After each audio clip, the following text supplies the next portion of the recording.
Want to talk a bit about a very important subject, and I have touched on this one before, but I think it's going to become particularly topical with the COVID-19 restrictions and the the issue of police power is definitely going to be something that people reflect on. Um, and the issue really is policing by consent, which has always been the understanding in this country. Um, Arguably, the police force in the United Kingdom, not led a single unit, but the police as an organised unit. We had the first police force in the world. I believe it was the City of London Police or the Metropolitan Police. I can't recall which came first, but it goes back to about 1829. Then under Sir Robert Peel, who of course was later Prime Minister, I believe during his tenure as Home Secretary, the modern police force was formed. Now, a bit of history is important here. Prior to organised police in the United Kingdom, we had sort of a loose concept or a loose profession known as night watchmen, who were basically they weren't police in the modern sense, but there were people. This is going back to the 17th century. Men who were basically paid to sort of patrol the streets at night time, almost equivalent to modern day security guards, I guess. But it was a risky profession, and several of them were murdered. Then a bit later on came the Bow Street Runners, and then in the early 19th century, circa 1829, the formation of the modern police. And over time, that's evolved with technology, with all as justice itself has evolved, as crime fighting strategies have evolved. Police have had to move with that. Um, this is a subject that is very, very important in terms of how it balances with a free society. With COVID-19, it's become particularly significant because the police have more power than they would usually have. So they have jurisdiction to check and enforce what at any other time would be considered, only something that would happen in a police state. For example, telling people they can't sit down in a park. That would be like, prior to coronavirus, that would be like something you'd hear about in a totalitarian state.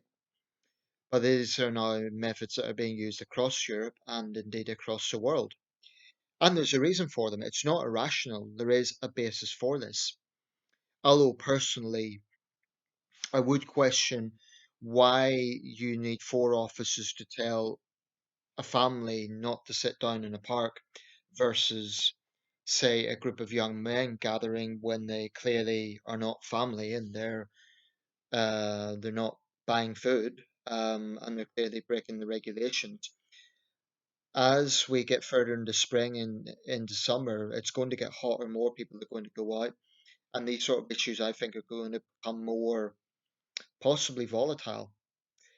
There have been a few examples in this country where that power has been called into question. The incident in Rotherham, and also in with Northamptonshire Police. Now, to just expand this out a little bit, the situation in Britain, I don't think, is quite comparable to the situation in the United States regarding controversies around police power. But nevertheless, we don't have a squeaky clean record, very far from it. There has been examples of police brutality in this country as well. There have been examples of police exceeding their power and at times outright abuse.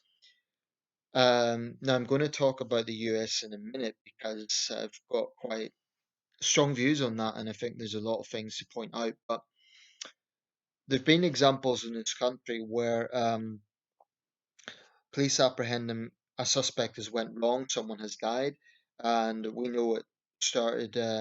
It provoked the riots in London in 1985 and in 2011. Now, certainly in the case in 2011, I was sympathetic to the police because in that situation, the suspect was known to be a violent criminal.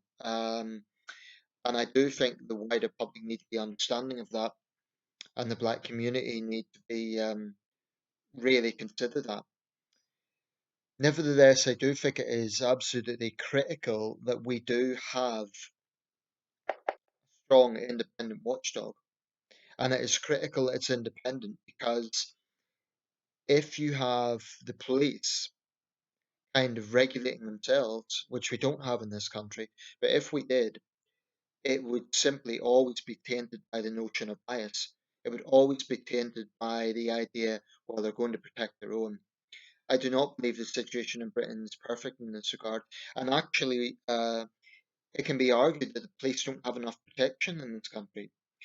I read today about a young officer, only 36 years old, paralyzed from the chest down because a drunk woman kicked him on the spine. This is presumably before all these restrictions.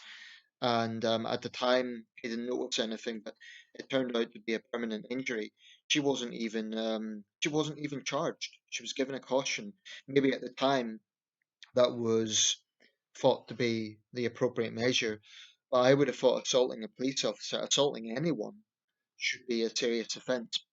So that's the other side of it. The police do face real risks in their profession, and we know that many brave officers have died in the line of duty. But we also know that there have been examples of police abusing their power, and anybody who cares about liberty and a free society needs to be concerned about that. Now, to go to the United States example, I've just seen a report. It's a few years old. It's from 2016, but it was pretty shocking. It was from Lorraine, which is a suburb of Cleveland, Ohio, and it basically showed the suspect, black guy, being arrested. Now, this guy did have a criminal record in drug felonies, but contrary to what this police force claims, the report done a bit of investigation, and he hadn't actually been charged with any violence.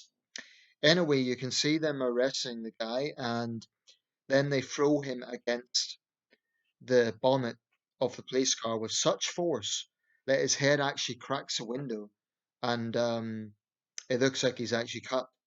Now, what's shocking about this is the fact that not a single officer checked if he was all right.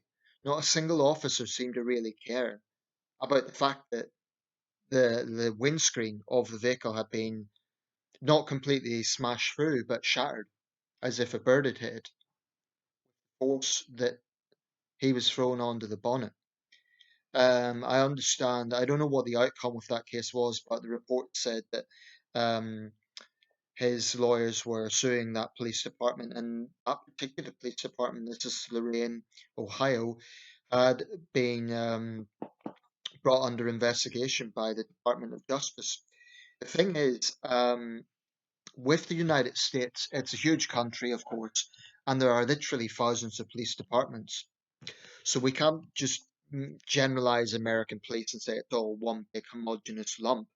Um, but I do believe there's a fundamental problem in the United States, and it is this: double standards and power, police power. I believe in the US, the police have far too much power. I do appreciate that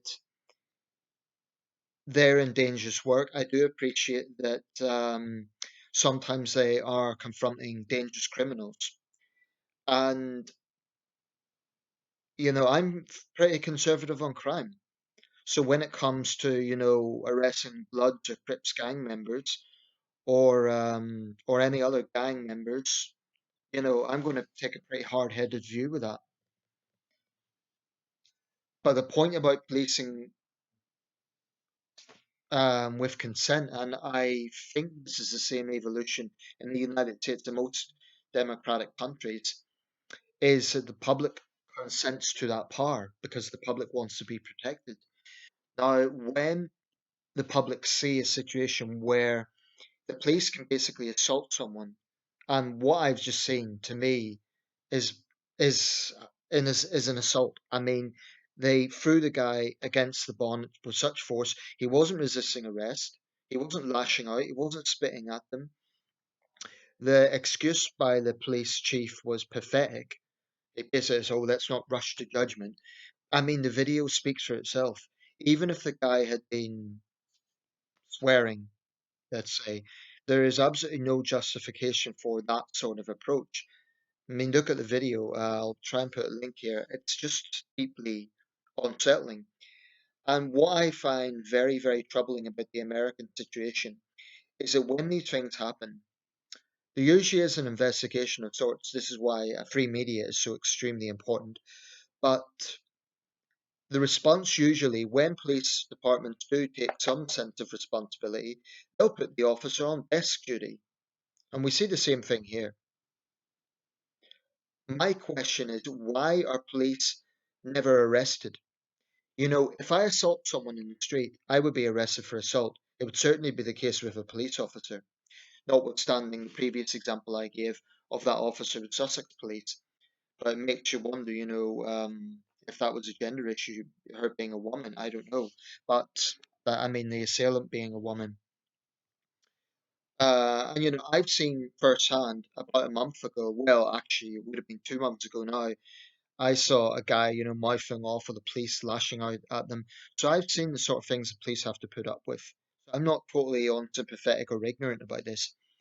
But when I look at the American situation, when I see this blatant abuse of power, and I think there's a complacency there because they know they'll get away with it.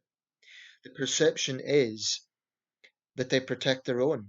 The perception is there's one law for the public and another for someone else. So, like I say, if I assaulted someone, I'd be arrested for assault. A police officer does it, supposedly in the line of duty, but which is really abusing their power, they're not going to be arrested. Why is that? The only time a police officer will actually be arrested is for the most serious crimes, i.e., if he murders someone, like if he kills his wife, or if there's a situation like that, then he might be arrested. But whenever, from what I've seen in the United States, whenever the police take action against corrupt cops, it's only because of media scrutiny. Frankly, I do not trust most American police forces to weed out abuse within the ranks. I think it's probably better than the past, but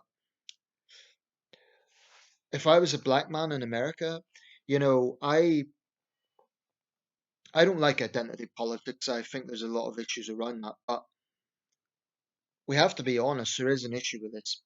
And if I was a black man in America, I'd be pretty nervous about the police.